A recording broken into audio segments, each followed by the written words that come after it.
PSG prepare for Messi. Lampard loses again. Big news from the Chinese Super League, a transfer roundup, and today's great debate all coming up in the next few minutes. As I am your host, Matt Froelich, you are the One Footballers, and this is the Daily News.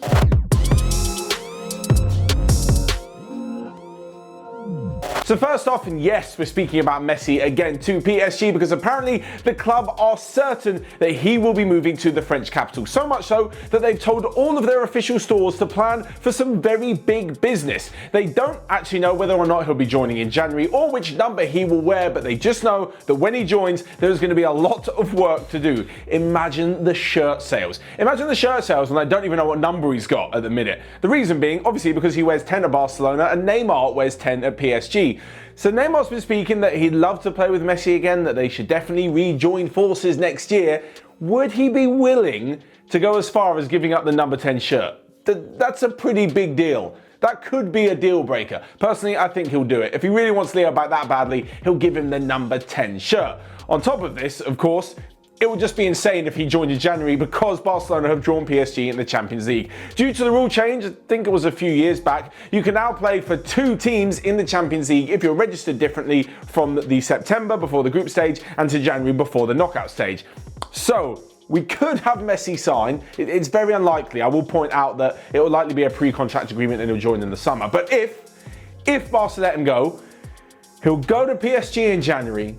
He'll join forces with Neymar and Mbappe, and then providing none of them are injured, which is actually highly likely considering PSG's luck in the last few years, they will go back to the Nou Camp to play against Barcelona. I mean, I don't know who's writing these scripts, but football is becoming so damn theatrical that who knows what's going to happen in the next few weeks. They'd all fit into the team, all three of them up front doing the business. It would just be a joy to watch, unless you're a Barcelona fan. Sorry guys. Anyway, the one saving grace is, as I mentioned, that it's highly unlikely he will be moving in January. He'll be moving next summer because they've got the presidential elections coming in, and all of them, I'm sure when it comes to their priorities of things to change at Barcelona once they're elected, Messi is going to be high, if not the highest priority on their list. Moving on though, and to a bit of last night's footballers, Frank Lampard's Chelsea have lost again. This is 2 losses in a row. Firstly to Everton, secondly to Wolves last night as a last-minute Pedro Neto goal sank Lampard's men to a 2-1 loss. This was all of their new summer signings, and especially the guy who's going to get the brunt of it is Kai Havertz.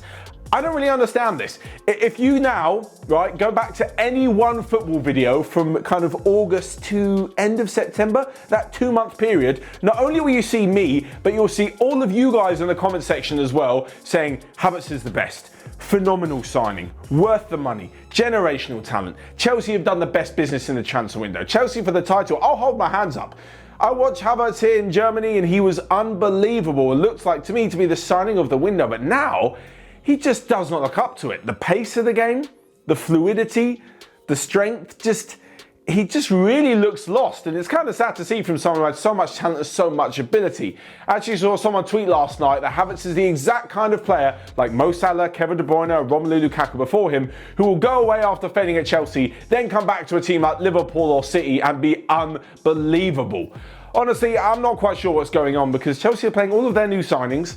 Everyone looks kind of good on paper. They just can't seem to get it together as a team. That is now none of the top 10 that they have beaten this season, but credit where credit is due, they're still in the title race. Anyway, away from Chelsea and to Manchester City, who equally had a very poor night as they drew 1-1 at home to West Brom. Despite this point, though, there are reports that today, Wednesday, West Brom will be sacking Slaven Bilic, with them sitting in 19th place. And honestly, a few of the names on the list to replace him are hardly inspiring. Eddie Howe, maybe. Mark Hughes, that is a dead appointment. Do not do that. And lastly, Sam Allardyce. So we all know about Big Sam. He's getting teams out of relegation and not really much else. It's kind of the job that he's pigeonholed himself into, but for this season, for West Brom and what they got, I honestly think that would be the best choice. I don't really have much faith in Slaven Bilic, despite the fact that, as we mentioned, they did manage to get a 1-1 draw at Manchester City. Pep Guardiola again left cursing the fact that his team just cannot find the back of the net regularly. Like, they're doing it, but once, maybe twice a game. This is not the Manchester City that we've seen in the last few years when they're putting 4, 5, 6, 7, 8 goals past teams, especially teams that are relegation fodder. Next up then, and to the Chinese Super League. We don't actually talk about it much on here. It's always seems like just a destination for someone winding down their career to get a big payday. Well, not any longer. At the end of the current season, a salary cap will be introduced in the Chinese Super League for foreign players and for homegrown players as well. The foreign imports will only be allowed to make, I say only, 3 million, the equivalent of 3 million euros per season. This represents a phenomenal wage cut for some of the big stars there at the moment. You've got the likes of Oscar, Hulk, Graziano Pelle, Cedric Bakambu, all of them are taking like a 90% wage cut. At the moment, Oscar earns just under £19 million per year, meaning he'll have to take like an 87% wage cut. For Hulk, it's like 76%, and for the rest of them, it's an insane amount of money. Of course, you're still not going to complain, the average guy like you and me, if you're, oh no, you only get to make 3 million euros per season. Having said that, it is still a huge wage cut. And what it does is basically turns everything around on why they moved to China in the first place. Like, let's be honest, like, I'm sure they're having fun over there. I'm sure they're playing some exciting football with their team, and they're definitely the best players in the league. But moving there, especially during the peak powers of your career, like Oscar did, just for the money now becomes obsolete, because 3 million euros per season is easily what these players can get in European football.